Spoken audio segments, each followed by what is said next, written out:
Welcome to my YouTube channel HR educational hub. মৰমৰ ছাত্ৰ ছাত্ৰীসকল, আজি আমি আলোচনা কৰিম ক্লাছ 10ৰ সায়েন্সৰ যেটো চেপ্টাৰ 10 পোহৰৰ প্ৰতিফলন আৰু প্ৰতিহৰণ। এই চেপ্টাৰৰ পৰা হ'ব পৰা মোস্ট ইম্পৰ্টেন্ট MCQ আৰু এই MCQ কেইটা তোমালোকৰ যেটো হাফ ইয়াৰলি এক্সাম আছে হেতুৰ কাৰণেও দৰকাৰী, তোমালোকৰ যেটো প্ৰিপাৰেটৰি এক্সাম হ'ব হেতুৰ কাৰণেও দৰকাৰী আৰু তোমালোকৰ যেটো আহিবলগীয়া HSLC ফাইনেল এক্সাম আছে 2025 হেতুৰ কাৰণেও দৰকাৰী। তো তিনিওটা এক্সামৰ কাৰণে তোমালোকৰ দৰকাৰী মোস্ট ইম্পৰ্টেন্ট MCQ হয় এইটো তিনিওটা এক্সামৰ কাৰণে।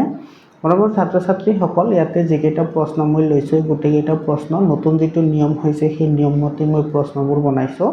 আশা কৰিছোঁ তোমালোকৰ সুবিধা হ'ব আৰু তোমালোকে যদি PDF ফাইল লাগে তেতিয়াহ'লে তোমালোকে PDF ফাইলো পাই যাবা। ভিডিঅ'টো শেষলৈকে চাই থাকা। প্ৰথমতে আমি যিবোৰ আলোচনা কৰিম তোমালোকৰ লাগিব পাৰে যে এইবোৰটো আমি সকলোৱে জানোৱে,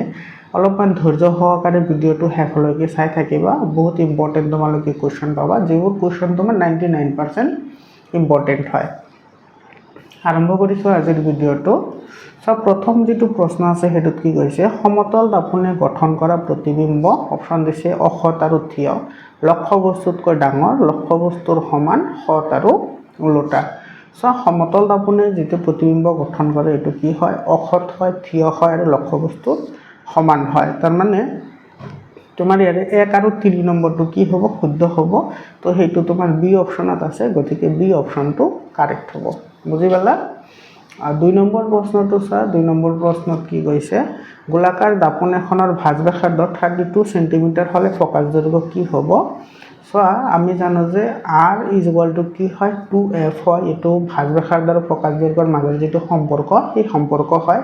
এইটো কিন্তু পৰীক্ষাত আহে, মনত ৰাখিবা। গোলাকাৰ দাপোনৰ ভাঁজ ব্যাসাৰ্ধ আৰু ফোকাস দৈৰ্ঘ্যৰ মাজৰ সম্পৰ্ক হৈছে R = 2F। তো ইয়াৰ পৰা যদি আমি F টো ক্যালকুলেট কৰো তেতিয়াহ'লে কি হ'ব, R/2 হ'ব, য'ত R মানে ভাঁজ ব্যাসাৰ্ধ দিয়া আছে তোমাৰ 32 / 2, সেইটো হ'ব তোমাৰ 16 সেন্টিমিটাৰ। এটা অপচন কেইটা চাও আমি, ইয়াতে 16 সেন্টিমিটাৰ তো নাই। ইয়াতে চোৱা 16 সেন্টিমিটাৰক যদি আমি মিটাৰত কনভাৰ্ট কৰো তেতিয়াহ'লে এটা 100 এৰে ডিভাইড কৰিব লাগিব আৰু 100 এৰে ডিভাইড কৰিলে এটো কিমান আহিব, 0.16 মিটাৰ আহিব। গতিকে C নম্বৰ এনসাৰটো শুদ্ধ উত্তৰ। ইয়াৰ পিছত চোৱা 3 নম্বৰ প্ৰশ্নটো চোৱা, লক্ষ্যবস্তুৰ সমান আকাৰৰ সৎ প্ৰতিবিম্ব পাবলৈ হলে লক্ষ্যবস্তুটো উত্তল লেন্সৰ সন্মুখত কোন স্থানত ৰাখিব লাগিব। ইয়াতে চোৱা, লক্ষ্যবস্তুৰ সমান আকাৰৰ আৰু প্ৰতিবিম্বটো কি আছে, তোমাৰ সৎ আছে আৰু কিন্তু লক্ষ্যবস্তুটো কি হ'ব লাগিব, সমান আকাৰৰ হ'ব লাগিব। তো এনে ক্ষেত্ৰত আমি কোন স্থানত লক্ষ্যবস্তুটো ৰাখিম, এটো হ'ব তোমাৰ ফোকাস দৈৰ্ঘ্যৰ দুগুণ দূৰত্বত। ফোকাস দৈৰ্ঘ্যৰ দুগুণ দূৰত্বত মানে যেটো 2F2 আছে বা 2F1 আছে হেতুত আমি ৰাখিলে আমাৰ কি হ'ব, 2F2 তোমাৰ কি হ'ব, প্ৰতিবিম্ব গঠন হ'ব। 4 নম্বৰ প্ৰশ্নটো চোৱা। 4 নম্বৰ প্ৰশ্নত কি কৈছে, খুব সৰু আখৰবোৰ পঢ়িবলৈ তুমি কেনে ধৰণৰ লেন্স ব্যৱহাৰ কৰিবা। যদি আখৰবোৰ একেবাৰে সৰু হয় তেতিয়াহ'লে আমি কেনেকুৱা ধৰণৰ লেন্স ব্যৱহাৰ কৰিম যাতে আমি সেইবোৰ আমি ভালদৰে চাব পাৰো। এতে লক্ষ্য কৰা, সৰু আখৰবোৰ পঢ়িবলৈ হলে আমি সদায় কি লেন্স ব্যৱহাৰ কৰো, উত্তল লেন্স ব্যৱহাৰ কৰো। কাৰণ উত্তল লেন্সে সৰু বস্তুবোৰ তোমাৰ ডাঙৰকৈ চোৱাত কি কৰে, সহায় কৰে। যেনেকৈ আমাৰ জ্যামিতি বাকচত যেটা আতচি কাঁচ আছে সেইটো এটা উত্তল লেন্স হয়, হেতুৰ সহায়ত আমি সৰু বস্তুবোৰ আমি ডাঙৰকৈ চাব পাৰো। আৰু এটা কথা মনত ৰাখা, যেটো লেন্সৰ ক্ষমতা এটো কি হৈছে, P = 1/F, মানে ফোকাস দৈৰ্ঘ্য যিমানে বেছি হ'ব তাৰ যেটো তোমাৰ ক্ষমতা হেতু সিমানে কম হ'ব। তো ইয়াতে চোৱা, যিকেইটা অৱতল লেন্স আছে হেতু তোমাৰ C নম্বৰ অৱতল লেন্স, হেতু D নম্বৰটো অৱতল লেন্স আছে। গতিকে এই দুটাটো এনেই নহয়, কাৰণ অৱতল লেন্সে বস্তুবোৰ তোমাৰ ডাঙৰকৈ চোৱাত সহায় নকৰে, উত্তল লেন্সেহে সহায় কৰে। এতিয়া চোৱা, বাকি ৰল A আৰু B নম্বৰ অপচনটো। ইয়াতে চোৱা 50 সেন্টিমিটাৰ ফোকাস দৈৰ্ঘ্যৰ উত্তল লেন্স। এতিয়া চোৱা, ফোকাস দৈৰ্ঘ্যটো 50 সেন্টিমিটাৰ আছে আৰু B নম্বৰ অপচনত আছে 5 সেন্টিমিটাৰ। তো ফোকাস দৈৰ্ঘ্য যদি কম হয় তেতিয়াহ'লে ক্ষমতা কি হ'ব, বেছি হ'ব। গতিকে শুদ্ধ উত্তৰটো হ'ব B নম্বৰটো। বুজি পালানে? এৰে পিছত চাও আমি 5 নম্বৰ প্ৰশ্নটো। 5 নম্বৰ প্ৰশ্নটোত কি কৈছে চোৱা, অৱতল দাপোনে গঠিত প্ৰতিবিম্ব। অৱতল দাপোনে যেটো প্ৰতিবিম্ব গঠন কৰে এটো সদায় কি হয়, সৎ আৰু বিবৰ্জিত হয়। মানে সৎ হ'ব আৰু বিবৰ্জিত মানে লক্ষ্যবস্তুৰ তুলনাত কি হ'ব, ডাঙৰ হ'ব। এৰে পিছৰ প্ৰশ্নটো চোৱা, এটোত কি কৈছে, কাঁচৰ প্ৰতিসৰণাংক 1.5 হলে কাঁচত পোহৰৰ দ্ৰুতি কিমান হ'ব এতে কাছক প্ৰতিহৰণাংক দি আছে আমি জানো n = তোমাৰ কি হয় c/v য'ত c মানে হৈছে শূন্যত পোহৰৰ দ্ৰুতি v মানে হৈছে মাধ্যমত পোহৰৰ দ্ৰুতি হয়নে আৰু এটো n মানে হৈছে প্ৰতিহৰণাংক তো ইয়াতে যদি আমি মানকেইটা বহাই দিও আৰু শূন্যত পোহৰৰ দ্ৰুতি কিমান 3 × 10⁸ মিটাৰ/সেকেন্ড আৰু ইয়াতে যেটো তোমাৰ v ৰ মান হেতু আমি উলাব লাগে আৰু ইয়াতে n ৰ মানটো দিয়া আছে তোমাৰ 1.5 হয়নে তো এৰ পৰা v টো যদি আমি উলাও এতিয়া হলে এটো কি হইব 3 × 10⁸ / 1.5 আহিব এটো যদি হৰণ কৰো এটো বাহিৰে পূৰণ কৰিলে ওপৰতো বাহিৰে পূৰণ কৰিলে এটো তোমাৰ কেইবাৰ যাব দুইবাৰ যাব তাৰ মানে 2 × 10⁸ মিটাৰ/সেকেন্ড হ'ব গতিকে এৰ শুদ্ধ উত্তৰটো হ'ব এ নাম্বার অপশনটো 7 নাম্বার কোশ্চেনটো চা 7 নাম্বার কোশ্চেন কি কৈছে এখন গোলাকার দাপন আর এখন ক্ষীণ গোলাকার লেন্সৰ প্ৰত্যেকৰে ফোকাস দৈৰ্ঘ্য -15 সেন্টিমিটাৰ এতে এটা কথা লক্ষ্য কৰা যেটো গোলাকাৰ দাপন আছে গোলাকাৰ আৰ যেটো গোলাকাৰ লেন্স আছে দুইৰে ফোকাস দৈৰ্ঘ্য কিন্তু নেগেটিভত দিয়া আছে এতিয়া যদি নেগেটিভ হয় তেতিয়া হলে কি হ'ব দুইখন অবতল হ'ব কাৰণ অবতল লেন্সৰ ফোকাস দৈৰ্ঘ্য ঋণাত্মক হয় আৰু অবতল দাপনৰ ফোকাস দৈৰ্ঘ্য কি হয় ঋণাত্মক হয় তাৰ শুদ্ধ উত্তৰটো হ'ব বি নাম্বাৰ বুজি পালানে ইয়াৰ পিছত 8 নাম্বাৰ কোশ্চেনটো চা 8 নাম্বাৰ কোশ্চেন কি কৈছে এজন লৰাই তেওঁৰ চকুৰ পৰা 17 সেন্টিমিটাৰ দূৰত্বত থকা বস্তু দেখা নাপায় কিন্তু তেওঁৰ চকুৰ পৰা 40 সেন্টিমিটাৰতকৈ অধিক দূৰত্বত থকা বস্তু দেখা পায় এই ভুল সংশোধনৰ বাবে ব্যৱহাৰ কৰা লেন্সখন কি হ'ব এটা কথা লক্ষ্য কৰা 17 সেন্টিমিটাৰ সুস্থ মানুহ এজনৰ ন্যূনতম দূৰত্ব হৈছে 25 সেন্টিমিটাৰ মানে 25 সেন্টিমিটাৰৰ ওচৰত আহিলে বস্তুবোৰ দেখা নাপায় কিন্তু ইয়াতে কৈছে 17 সেন্টিমিটাৰৰ বস্তু দেখা নাপায় ঠিকই আছে এটো কিন্তু 40 সেন্টিমিটাৰতকৈ দূৰত মানে দূৰত থকা বস্তুবোৰ কি কৰে দেখা পায় তাৰ মানে তোমাৰ এই মানুহজনৰ বেমাৰ কি আছে চা ওচৰৰ বস্তুবোৰ দেখা নাপায় কিন্তু দূৰৰ বস্তুবোৰ দেখা পায় তাৰ মানে হাইপাৰমেট্ৰপি আছে আৰু হাইপাৰমেট্ৰপি আমি কি লেন্সৰ দ্বাৰা সংশোধন কৰিব পাৰো উত্তল লেন্সৰ দ্বাৰা সংশোধন কৰিব পাৰো গতিকে লেন্সখন কি হ'ব উত্তল হ'ব বুজি পালানে এৰ পিছত চোৱা লেন্সৰ ক্ষমতাৰ একক এটো নিউটন মিটাৰ পাস্কেল আৰু ডায়োপ্টাৰ তো তোমালোকে জানে লেন্সৰ ক্ষমতাৰ একক হৈছে ডায়োপ্টাৰ এটো ডি ৰে লিখা হয় ডায়োপ্টাৰ আৰু এক ডায়োপ্টাৰ কাক বোলে যদি কোনো লেন্সৰ ফোকাস দৈৰ্ঘ্য 1 মিটাৰ হয় তেতিয়া হলে সেই লেন্সখনৰ ক্ষমতাকে এক ডায়োপ্টাৰ বুলি কোৱা হয় এই ডেফিনেশনটো মনত ৰাখিবা ডেফিনেশনটো পৰীক্ষাত আহে আৰু পিছত 2 নম্বৰ প্ৰশ্নটো চোৱা পোহৰৰ বেগ সৰ্বোচ্চ ক'ত হয় শূন্যত হয় পোহৰৰ বেগ সৰ্বোচ্চ ক'ত হয় শূন্যত বা তোমাৰ যদি এটো অপশন যদি শূন্য না থাকে তেতিয়া হলে তুমি বায়ু যদি অপশন থাকে তেতিয়া হলে বায়ু তুমি লিখিব পাৰা বায়ুত পোহৰৰ বেগ কি হয় সৰ্বোচ্চ হয় আৰু হেতু কিমান 3 × 10⁸ মিটাৰ/সেকেন্ড বা এটো 3 × 10⁵ এটো কিলোমিটাৰ/সেকেন্ড এই দুটা মনত ৰাখিবা এৰ পিছৰ প্ৰশ্নটো চোৱা এৰ পিছৰ প্ৰশ্নটো আছে 11 নম্বৰ কোশ্চেন এটো চোৱা এটো কিন্তু বহুত ইম্পৰ্টেন্ট হয় মই তোমাক কৈছিল যে প্ৰথম কেইটা এনেকুৱা লাগিব পাৰে যে তোমালোকে এবোৰ সকলো জানাই এই প্ৰশ্নটো চোৱা এটো তোমালোকে জানিছিলা নে নাই তোমালোকে কমেন্ট কৰি জনাবাচোন এই প্ৰশ্নটো কেনেকুৱা লাগিছে এতে চোৱা কি কৈছে 40 ডিগ্ৰী কোণত মুখামুখিকৈ থকা দুখন সমতল দাপনৰ মাজত বস্তু এটা ৰাখিলে সৃষ্টি হোৱা মুঠ প্ৰতিবিম্বৰ সংখ্যা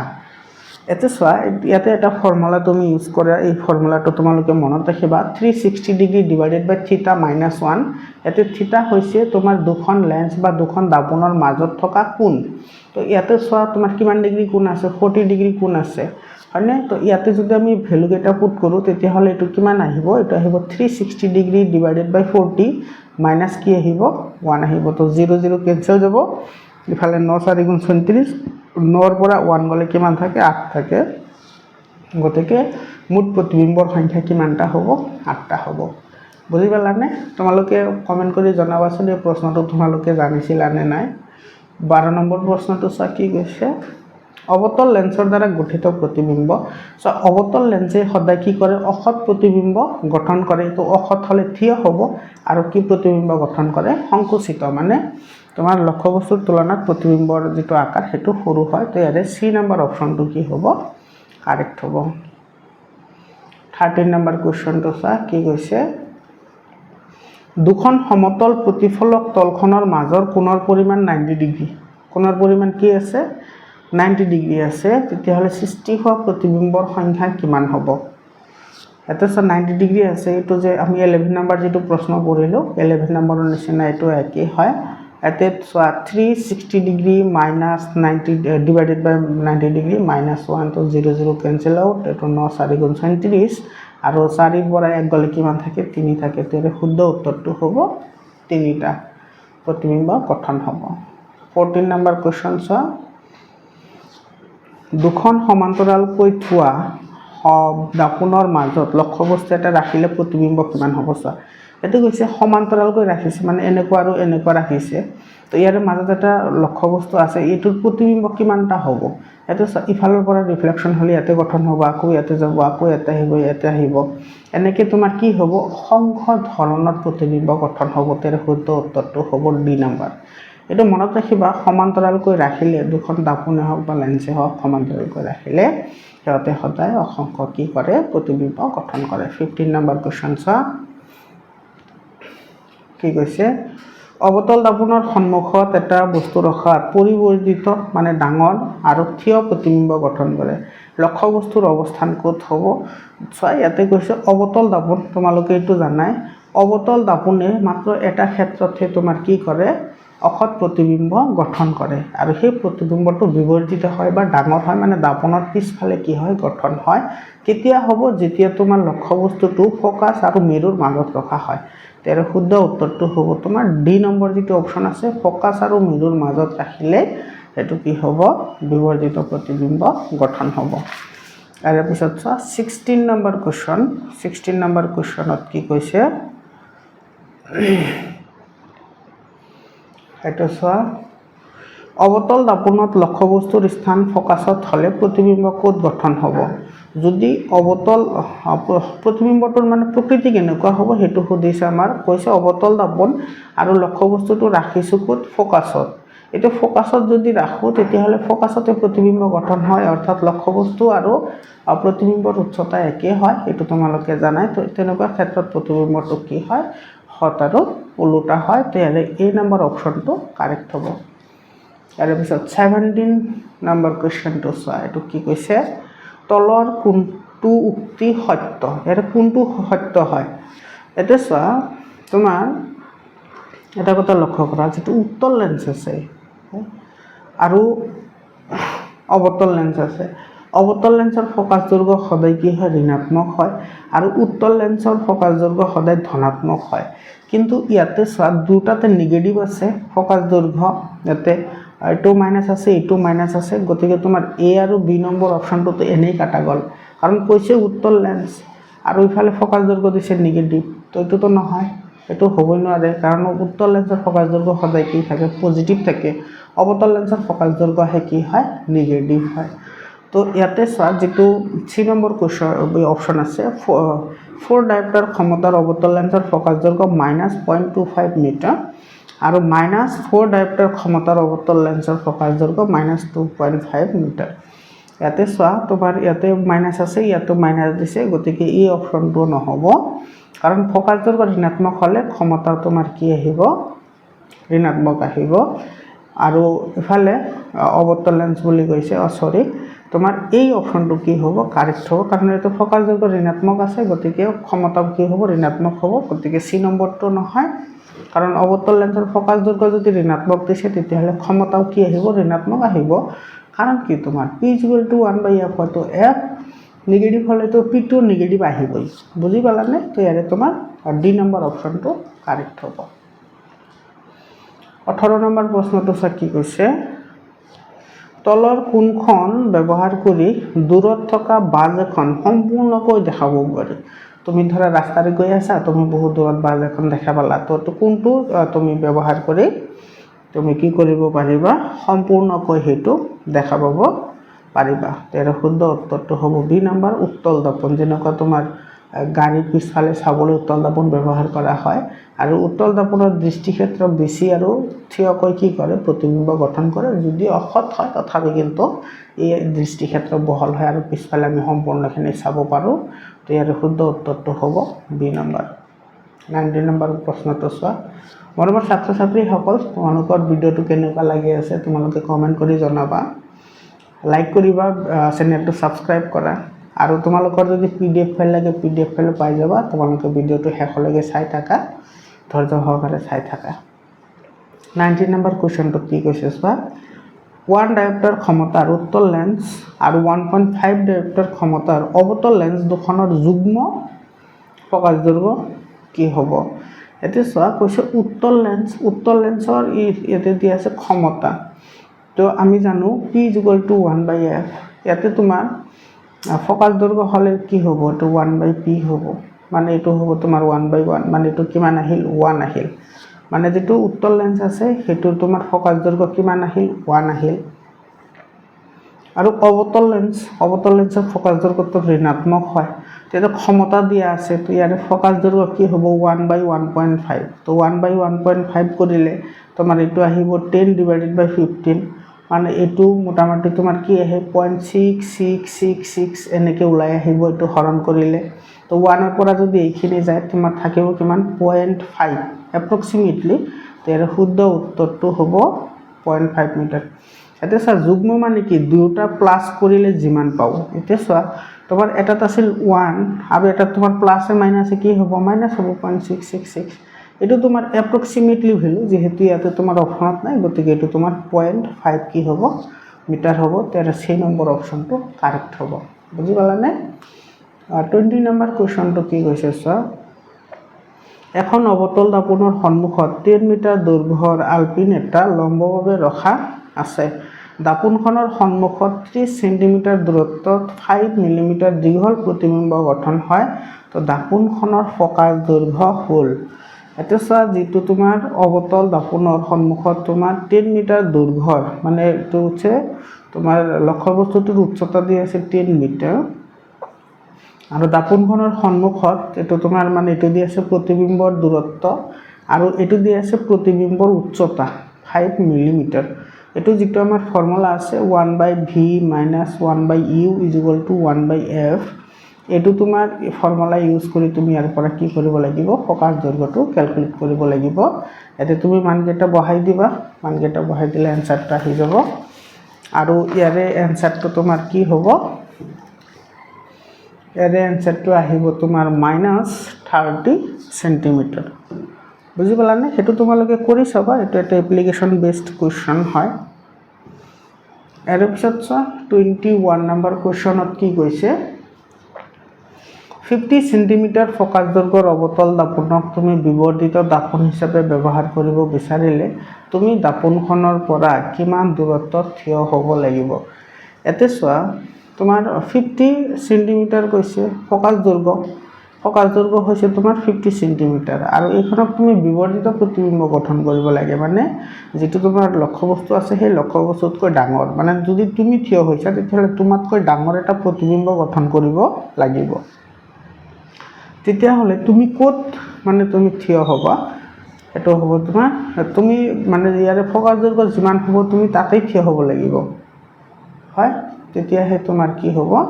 মানে ফকাছত থাকিলে তোমাৰ প্ৰতিবিম্বটো কি হয়? বৰ্ধিত হয়। তোমালোকে যিখন তালিকা আছে তালিকাখন মনত ৰাখিবা অৱতল দাপোন আৰু উত্তল দাপোনৰ কাৰণে। 22 নম্বৰ কুৱেশ্যন চোৱা। বায়ু সাপেক্ষে কাচৰ প্ৰতিহাৰণাংক। এতিয়া বায়ু সাপেক্ষে কাচৰ প্ৰতিহাৰণাংকটো জানোৱেই আমি 1.5, হয়নে? প্ৰতিহাৰণাংকটো, আৰু প্ৰতিহাৰণাংকৰ কোনো কিন্তু একক নাথাকে, কাৰণ প্ৰতিহাৰণাংক এটা অনুপাত হয়, তো অনুপাতৰ কোনো একক নাথাকে। 23 নম্বৰ কুৱেশ্যন চোৱা। এটা চৌবাচ্চাত থকা পানীৰ প্ৰকৃত গভীৰতা 2 মিটাৰ। 5 টকীয়া মুদ্ৰা এটা পানীত পেলাই দিলে মুদ্ৰাটোৰ আপাত গভীৰতা কি হ'ব? বহুতেই ইম্পৰ্টেণ্ট হয় এইটো। এটা চৌবাচ্চা আছে আৰু সেই চৌবাচ্চাটোৰ গভীৰতা মানে ডেপথ দিয়া আছে তোমাৰ 2 মিটাৰ, আৰু তাতে তুমি 5 টকীয়া মুদ্ৰা এটা পেলাই দিছা, তেতিয়াহ'লে সেই মুদ্ৰাটো কিমান তলত থকা যেন আমাৰ লাগিব? তো ইয়াৰ কাৰণে এটা ফৰ্মুলা আছে, তুমি ফৰ্মুলাটো মনত ৰাখিবা। মিউ মানে হৈছে প্ৰতিহাৰণাংক, মিউ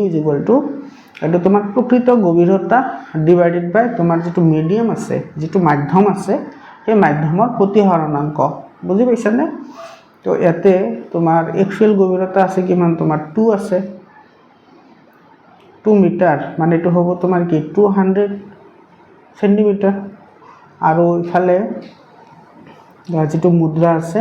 আৰু যেটো পানী আছে তো পানীৰ কথা কৈছে পানীৰ প্ৰতিহাৰাংক কিমান আছে 1.33 এটোৰে ডিভাইড কৰিলে তোমাৰ কিমান আহিব এটো আহিব মোটামুটি 152.9 বা 152 এনেকুৱা হ'ব পাৰে বা 153 এনেকুৱা অপচন দিয়া থাকিব পাৰে তো এই ফৰ্মুলাটো তুমি মনত ৰাখিবা মিউ প্ৰকৃত গভীৰতা ডিভাইডেড বাই মাধ্যমৰ প্ৰতিহাৰাংক আৰু মাধ্যমৰ প্ৰতিহাৰাংক তোমালোকে মনত ৰাখিব লাগিব ইয়াতে সব যেটো পানীৰ যেটো প্ৰতিহাৰাংকটো দিয়া আছে 1.44 এটো 1.33 বহালে হ'ব 1.4 বহালে হ'ব যেটো 1.4 দিয়া আছে গতিকে তুমি ইয়াতে 1.4 বহাই কৰিবা 1.4 24 number question to sir কি কৈছে ইয়াতে এখন উত্তল লেন্সৰ দ্বাৰা সৃষ্টি হোৱা বাস্তৱ এতে বাস্তৱ মানে সৎ এটো মনত ৰাখিবা বাস্তৱ মানে সৎ অবাস্তৱ মানে অসৎ প্ৰতিবিম্বৰ আকাৰ লক্ষ্যবস্তুৰ সমান এটা কি কৈছে প্ৰতিবিম্বৰ আকাৰ লক্ষ্যবস্তুৰ সমান মানে তোমাৰ কি হ'ব u কি হ'ব v হ'ব মানে তোমাৰ লক্ষ্যবস্তুৰ দূৰত্ব আৰু প্ৰতিবিম্বৰ দূৰত্ব কি আছে সমান আছে আৰু লক্ষ্যবস্তুৰ দূৰত্ব আৰু প্ৰতিবিম্বৰ দূৰত্ব কেতিয়া সমান হয় যেতিয়া তোমাৰ হেতু ক'ত ৰখা হয় ফোকাসত ৰখা হয় আৰু ফোকাস মানে কি ফোকাস মানে হৈছে ভাঁজ ব্যাসাৰ্ধৰ আধা হয়নে ফোকাস ভাঁজ ব্যাসাৰ্ধৰ আধা হয় কাৰণ r কি হয় 2f হয় মানে f কি হয় r/2 হয় তো ইয়াৰে তোমাৰ কৈছে লেন্সখনৰ ফোকাস দৈৰ্ঘ্য হ'ব ফোকাস দৈৰ্ঘ্য কি হ'ব u ৰ আধা হ'ব u মানে হৈছে প্ৰতিবিম্বৰ দূৰত্ব প্ৰতিবিম্বৰ দূৰত্ব হলে তোমাৰ ফোকাস দৈৰ্ঘ্য কি হ'ব f u/2 u/2 মানে কি half of u তো ইয়াৰ শুদ্ধ উত্তৰটো হ'ব a নাম্বাৰটো বুজি পালানে এই কোশ্চনটো কিন্তু বহুত ইম্পৰ্টেন্ট হয় 25 নম্বৰ কোশ্চন সা 25 নম্বৰ কোশ্চন কি আছে দুটা মাধ্যমৰ সংকট কোণৰ মান 60 ডিগ্ৰী এটা ক্ৰিটিক্যাল এংগল দিয়া আছে দুটা মাধ্যমৰ সংকট কোণৰ মান দিয়া আছে 60 ডিগ্ৰী লঘুতৰ মাধ্যমৰ সাপেক্ষে ঘনতৰ মাধ্যমৰ প্ৰতিহাৰাংক কিমান হ'ব এতে সোয়া যে এটা ফৰ্মুলা আছে mu = 1/sin c এতে c মানে হৈছে এংগলৰ মান তো ইয়াতে তুমি যদি মানকেইটা বহাই দিয়া 1/sin কি হ'ব 60 ডিগ্ৰী হ'ব আৰু 1/sin 60 ডিগ্ৰীৰ মান হৈছে √3/2 এতিয়া 1 এৰে ডিভাইড কৰিলে এটো কি হৈ যাব 2/√3 তো ইয়াৰ শুদ্ধ আনসাৰটো আহিব বি নাম্বাৰটো এটো হ'ব কাৰেক্ট आंसर বুজি পালানে এৰ পিছত 26 নম্বৰ কোশ্চন 26 নম্বৰ কোশ্চনত কি কৈছে পোহৰ এটা মাধ্যমৰ পৰা আন এটা মাধ্যমলৈ সঞ্চালিত হৈছে পোহৰ ৰশ্মিৰ গতিপথৰ কোনো পৰিৱৰ্তন নহয় যদিহে আপতন কোণৰ মান কিমান ডিগ্ৰী হয় 90 ডিগ্ৰী হয় ধৰা এটো এনেকুৱা এটা কাঁচৰ টুকুৰা আছে এটোৰ মাজৰে তোমাৰ একেবাৰে পাৰপেন্ডিকুলাৰলি তোমাৰ পোহৰ এটা পাৰ হৈছে তেতিয়াহলে এটো সিধা হৈ পাৰ হৈ আহিব কোনো ধৰণৰ একাবেকা নহয় আৰু এটো কেতিয়া হ'ব যেতিয়া তোমাৰ পোহৰটো 90 ডিগ্ৰী কোণ কৰি পৰিব বা লম্বভাৱে কি হ'ব আপতিত হ'ব বুজি পালানে 27 নম্বৰ প্ৰশ্নটো চোৱা কি কৈছে এটা মাধ্যমৰ শূন্য সাপেক্ষে সংকট কোণ 30 ডিগ্ৰী এটা মাধ্যমৰ শূন্য সাপেক্ষে মানে বায়ুৰ মাধ্যমৰ সাপেক্ষে সংকট কোণ হৈছে 30 ডিগ্ৰী সেই মাধ্যমত পোহৰৰ বেগ কি হ'ব এতে সব প্ৰথমতে তুমি ইয়াতে সংকট কোণৰ এটা ফৰ্মুলা আছে এটো হৈছে v = c/n হয়নে v = c/n তো v মানে হৈছে বেগ c মানে পোহৰৰ দ্ৰুতি আৰু যেটো n হৈছে প্ৰতিহাৰাংক এতিয়া চোৱা প্ৰথমতে ইয়াতে তোমাৰ যেটো কোণ দি আছে সেই কোণটো তুমি এটো ফৰ্মুলাৰ সৈতে উলাই লব লাগিব sin 30 ডিগ্ৰী = 1/n তো sin 30 ডিগ্ৰীৰ মান হৈছে 1/2 sin 30 ডিগ্ৰীৰ মান কিমান 1/2 এটো তোমালোকৰ মেথছত আছে তো আৰু ইফালে আছে 1/n তাৰ মানে n ৰ মান ইয়াৰ পৰা আমি কি পাম 2 পাম এতে তুমি ইয়াতে বহাই দিয়া এটোত বহাই দিলে তোমাৰ যেটো c ৰ মান আছে c ৰ মান কিমান 3 × 10⁸ মিটাৰ পাৰ সেকেন্ড ডিভাইডেড বাই 2 বুজি পালানে এই ফৰ্মুলাটোত v = c/n যত তোমাৰ c ৰ মান হৈছে শূন্যত পোহৰৰ দ্ৰুতি বা শূন্যত পোহৰৰ বেগ কিমান আছিল 3 × 10⁸ মিটাৰ পাৰ সেকেন্ড আৰু এনৰ মান আমি কিমান পালোঁ 2 পালোঁ তো বহাই দিলে এইটো ডিভাইড কৰিলে কিমান আহিব 1.5 × 10⁻⁸ মিটাৰ/ছেকেণ্ড ইয়াৰ শুদ্ধ উত্তৰটো হ'ব চি নম্বৰ ইয়াৰ পিছত 28 নম্বৰ কোৱেশ্চন এইটো বহুত ইম্পৰ্টেণ্ট হয় এই কোৱেশ্চনটো আমাৰ ছাত্ৰ ছাত্ৰীসকল তোমালোকৰ ভিডিঅ'টো কেনেকুৱা লাগি আছে কমেণ্ট কৰি জনাবা আৰু তোমালোকে যদি এইবোৰ কোৱেশ্চন আগতে কৰিব পাৰিছা তেতিয়াহ'লে তোমালোকে কমেণ্ট কৰি জনাবা আৰু যদি পোৱা নাই তেতিয়াহ'লে তোমালোকে PDF ফাইল পাই যাবা তোমালোকে ভিডিঅ'টো শেষলৈকে চাই থাকা মই তোমালোকক PDF ফাইল দি দিম এতিয়া চোৱা 28 নম্বৰ কোৱেশ্চন এখন উত্তল লেন্সত গঠিত প্ৰতিবিম্বৰ আকাৰ লক্ষ্যবস্তুৰ আকাৰৰ সমান এতিয়া চোৱা উত্তল লেন্সত গঠিত যেটো প্ৰতিবিম্ব আছে হেতুৰ আকাৰ লক্ষ্যবস্তুৰ আকাৰৰ কি বুলি কৈছে সমান বুলি কৈছে তাৰ মানে তোমাৰ কি হ'ব প্ৰতিবিম্বৰ দূৰত্ব আৰু লক্ষ্যবস্তুৰ দূৰত্ব সমান হ'ব কাৰণ বিবৰ্ধনে তো হেতুই কয় বিবৰ্ধন মানে হৈছে প্ৰতিবিম্বৰ উচ্চতা আৰু লক্ষ্যবস্তুৰ উচ্চতাটো কি হয় অনুপাত হয় তাৰ মানে আমি কি পাইছিলো m = v/u = h কি h এটা কিন্তু লেন্সৰ কথা কৈছে মাইনাস নাহে m = v/u = h কি h হয় এই দুটা তোমাৰ যদি অনুপাত যদি সমান হয় তাহলে দুটাও কি হ'ব সমান হ'ব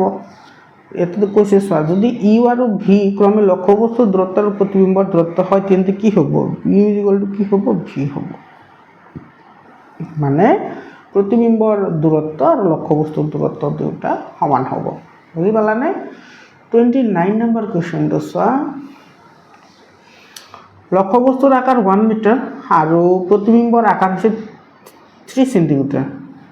লেন্সখন উত্তল লেন্সখন কৈছে উত্তল লেন্স যদি ইউ লক্ষ্যবস্তুৰ দূৰত্ব আৰু ভি প্ৰতিবিম্বৰ দূৰত্ব তেতিয়ালে কি হ'ব চোৱা এতে লক্ষ্যবস্তুৰ তুলনাত তোমাৰ 3 গুণ বিবৰ্ধিত কি হৈছে প্ৰতিবিম্ব গঠন হৈছে মানে এটো ডি নম্বৰ অপচনটো কাৰেক্ট v = 3u মানে যেটো তোমাৰ প্ৰতিবিম্বৰ দূৰত্ব হেতু তোমাৰ লক্ষ্যবস্তুৰ দূৰত্বৰ কি গুণ হ'ব 3 গুণ হ'ব বুজি পালানে 30 নম্বৰ কোৱেশ্চন চোৱা কি কৈছে দুখন উত্তল লেন্সৰ ফোকাস দৈৰ্ঘ্য ক্ৰমে f1 আৰু f2 দুইখন উত্তল লেন্সৰ কথা কৈছে আৰু ফোকাস দৈৰ্ঘ্য হৈছে f1 আৰু f2 যাতে f1 > f2 এটা কিন্তু কন্ডিশন দিছে চোৱা যেটো f1 যেটো ফোকাস দৈৰ্ঘ্য আছে হেতু f2 তকৈ ডাঙৰ হয় মানে f2 সৰু হয় একে লক্ষ্যবস্তুৰ দূৰত্বত লেন্সখনত হট প্ৰতিবিম্ব গঠন হৈছে প্ৰতিবিম্বটো হট হৈছে যদি v1 আৰু v2 ক্ৰমে লেন্স দুখনৰ প্ৰতিবিম্বৰ দূৰত্ব হয় তেতিয়াহলে ইয়াৰে কোনটো শুদ্ধ হ'ব সেটো v1 = v2 v1 এটো greater than v2 v1 less than v2 আৰু v1 = 2v2 আৰে কোনটো কাৰেক্ট হ'ব এতে এটা কথা লক্ষ্য কৰা যদি তোমাৰ ফোকাস দৈৰ্ঘ্য বেছি হয় ফোকাস দৈৰ্ঘ্য যদি কি হয় বেছি হয় তেতিয়াহলে প্ৰতিবিম্বৰ যেটো গঠন হয় যেটো দূৰত্ব হেতু কি হ'ব বেছি হ'ব এতে f1 টো ডাঙৰ হয় আৰু f1 ৰ প্ৰতিবিম্ব আছিল v1 আৰু f2 সৰু হয় f2 ৰ প্ৰতিবিম্বৰ দূৰত্ব আছিল v2 তার মানে তোমার শুদ্ধ উত্তরটো হ'ব কোনটো v নাম্বারটো v1 গ্রেটার দ্যান কি হ'ব v2 হ'ব মানে v1 মানে হচ্ছে তোমার প্ৰতিবিম্বৰ দূৰত্ব f1 ফোকাস দৈৰ্ঘ্যৰ যেটো লেন্স আছে এটো প্ৰতিবিম্বৰ দূৰত্ব এটো v2 তকৈ কি হ'ব ডাঙৰ হ'ব বুজি পালানে ইয়াৰ পিছত চোৱা 31 নম্বৰ কোৱেশ্চন চা 31 নম্বৰ কোৱেশ্চন এজন ব্যক্তিয়ে -2D ক্ষমতাৰ চশমা ব্যৱহাৰ কৰে তেওঁৰ দৃষ্টিৰ বিকাৰ হল এতে এটা কথা লক্ষ্য কৰা ইয়াতে তোমাৰ যেটো ক্ষমতা দিয়া আছে ক্ষমতা নেগেটিভ দিয়া আছে ক্ষমতা যদি নেগেটিভ হয় তাৰ মানে এটো কি আছে তোমাৰ অবতল লেন্স আছে কাৰণ অবতল লেন্সৰ ক্ষমতা কি হয় ঋণাত্মক হয় এতিয়া অবতল লেন্সৰ সহায়ত আমি কোনটো বিকাৰ আমি ঠিক কৰিব পাৰো অবতল লেন্সটো তোমাৰ ঠিক কৰিবলৈ হলে আমাৰ কি ব্যৱহাৰ কৰো আমি মায়োপিয়া যেটো বিকাৰ আছে বা মায়োপিয়া যেটো বেমাৰ আছে হেতু আমি কাৰেকশন কৰিব পাৰো বুজি পালা তেৰ শুদ্ধ উত্তৰটো হ'ব মায়োপিয়া এটা তোমাৰ দেখাত একেবাৰে সৰল যেন লাগিলেও একেবাৰে সৰল নহয় মৰমৰ ছাত্ৰ ছাত্ৰীসকল 32 নম্বৰ কোৱেশ্চন চাই এটো একেবাৰে ইজি কোৱেশ্চন হয় তলৰ চিত্ৰটো পৰ্যবেক্ষণ কৰা এতে চিত্ৰটো পৰ্যবেক্ষণ কৰা এটা ৰশ্মি এনেকে গৈছে ইফালে θ1 আৰু θ2 এংগল কৰিছে এটো হৈছে অবিলম্ব এটো হৈছে দাপোন এটো আপতিত ৰশ্মি আৰু এটো হৈছে প্ৰতিফলিত ৰশ্মি এতিয়া কি কৈছে চিত্ৰৰ পৰা পোৱা পৰ্যবেক্ষণটো হল এই চিত্ৰৰ পৰা তুমি কি পৰ্যবেক্ষণ পালা কি দিছে চোৱা আপতিত ৰশ্মি প্ৰতিফলিত ৰশ্মি আৰু আপতন বিন্দুৰ অভিলম্ব একেখন সমতলত থাকে আপতন কোণ প্ৰতিফলন কোণ আৰু আপতন বিন্দুৰ তনা অভিলম্ব একেখন সমতলত থাকে সি নম্বৰ আপতন কোণ প্ৰতিফলন কোণতকৈ ডাঙৰ আৰু আপতন কোণ প্ৰতিফলন কোণতকৈ সৰু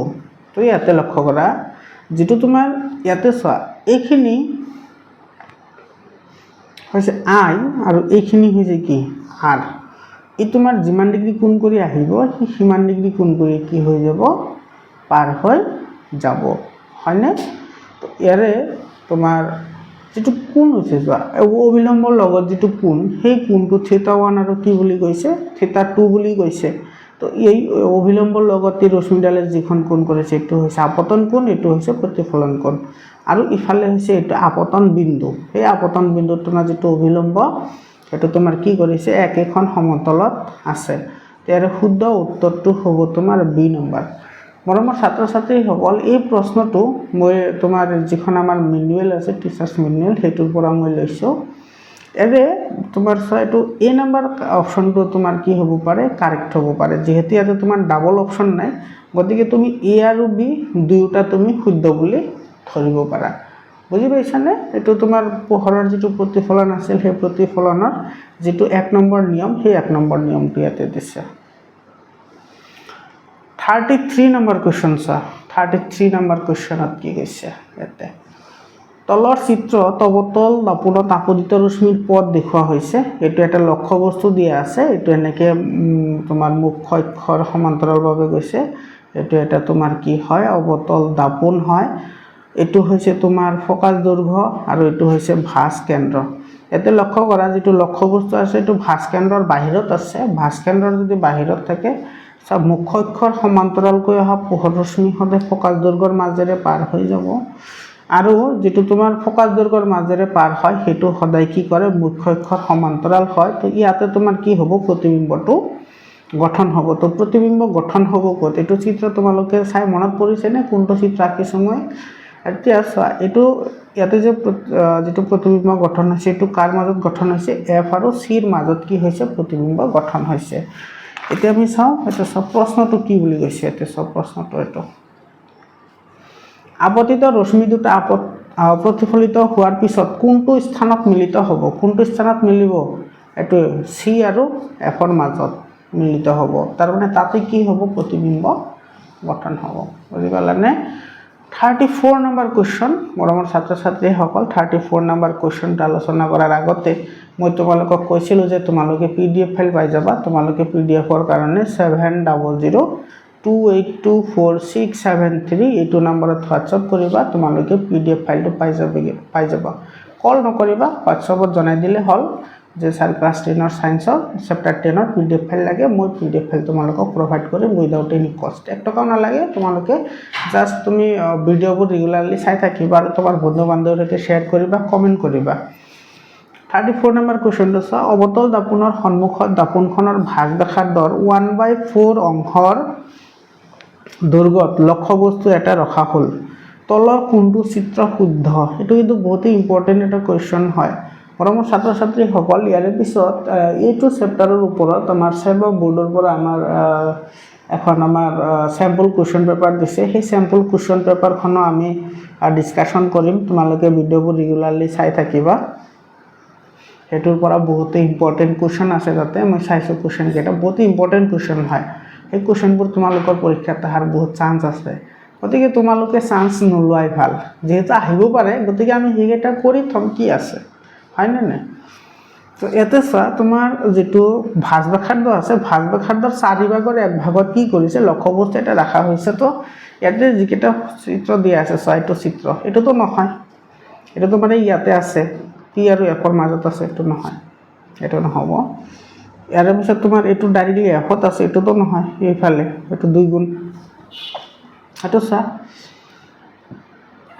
এইখিনিও এফ হয় এইখিনিও কি হয় এফ হয় মানে r কি হয় 2f হয় না এতিয়া তুমি এটুক তোমাৰ 4টা ভাগ কৰা এইখিনি এটা দুটা এইখিনি তিনিটা 4টা ভাগ হল তো 4 ভাগৰ 1 ভাগত ৰাখিছে এটো চা তো তো ইয়াৰে যেটো তোমাৰ শুদ্ধ উত্তৰ আহিব সেটো হ'ব এইটো চা এটো পি এইখিনি ইয়াতে আছে তোমাৰ যদি ভাগ ভাগটো চাৰিটা ভাগ কৰা হয় এইখিনি এফ হয় এইখিনি কি হয় এফ হয় মানে r = কি হয় 2f হয় কিন্তু এটো মানে r = 2f মানে কি এটো c হয়নে এটো চাৰিটা ভাগ কৰা চাৰিটা ভাগ কৰিলে তোমাৰ ইয়াতে আছে এটা দুটা এফালে তিনিটা এফালে চাৰিটা হয়নে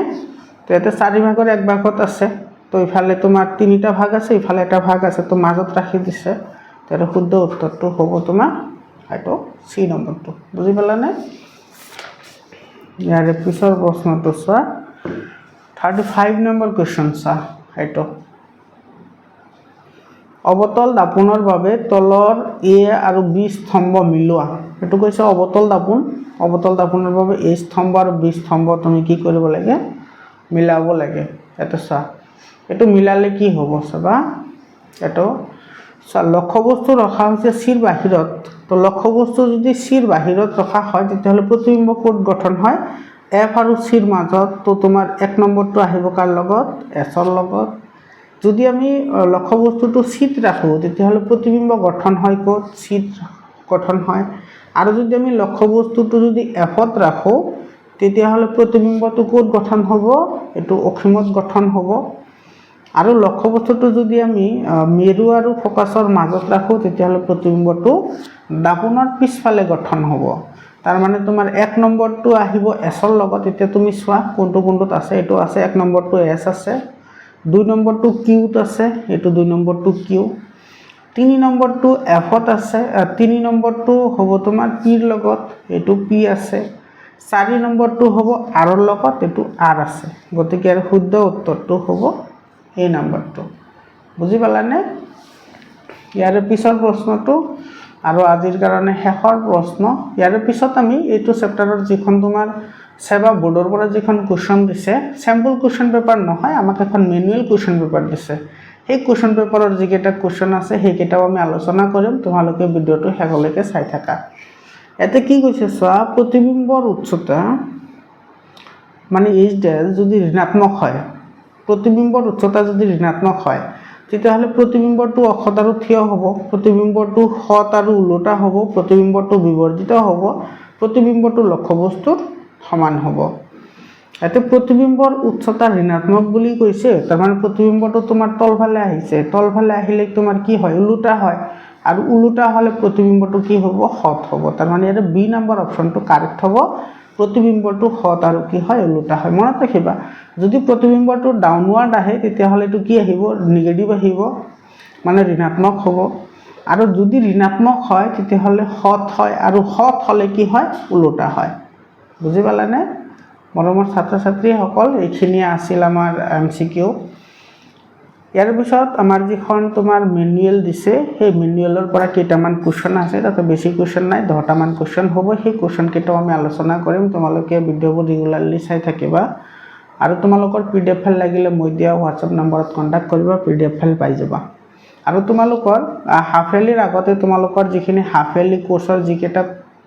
চেপ্টাৰ আছে গুটেকেইটা চেপ্টাৰৰ এমসিকিউ তোমালোকে পাই যাবা আৰু এনসাৰবোৰো পাই যাবা তোমালোকে ৰেগুলাৰলি চাই থাকা